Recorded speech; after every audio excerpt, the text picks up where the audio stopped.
Factors of learning. How do we learn? Everyone has a different method of learning and understanding things. The most basic way of learning that is practiced by many people is by practicing activities over and over and making them more complex over time. People usually learn when they are faced with issues that they must solve. This is either practiced in school or in real life events. The brain is made up of many different networks and connections that help learning. It is also important to recognize that everybody learns differently. The VARK model. The VARK model explains the concept of different learning styles and what each of them mean. There are 4 different types of learners. There are visual, auditory, reading and writing, and kinesthetic learners. A teacher should always keep in mind the different types of learners in their classroom.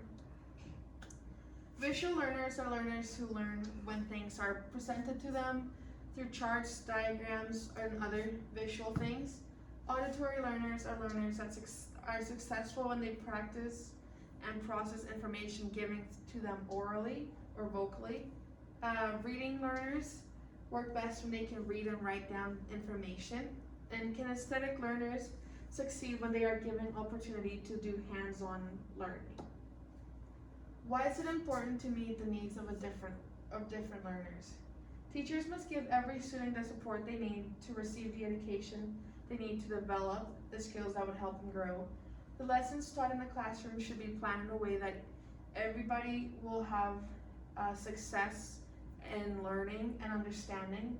It is important to meet the needs of different types of learners so that every student or person has an equal chance at an equal education and no one has a disadvantage.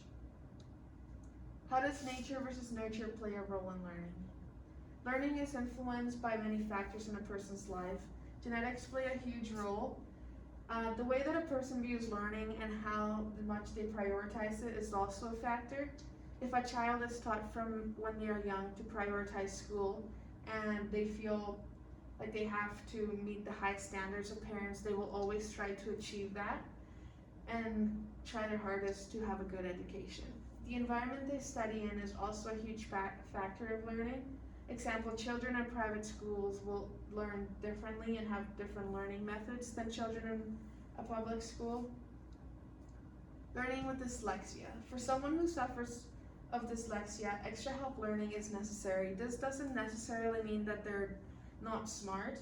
It just means that their brain works differently from somebody who doesn't have dyslexia. People with dyslexia struggle with reading and writing. However, they can be good at things that people without dyslexia struggle with. Dyslexia is affected by biological factors and family genes, but it can also be affected by environmental factors. The dyslexia genes affect the way a person processes reading and language. Labels and learning disabilities. When people with learning disabilities are labeled, it prevents them from growing and developing in other areas. This happens because they're concentrating on what other people think about them instead of their learning and education. Labels can have a huge impact on the emotional dimension and the way a person feels about themselves. It can help or can lead a person to suffer from low self-esteem and anxiety. When a person is labeled because of their disabilities, it can make them feel like they are not whole or good enough. The 4 dimensions and learning. Biological factors.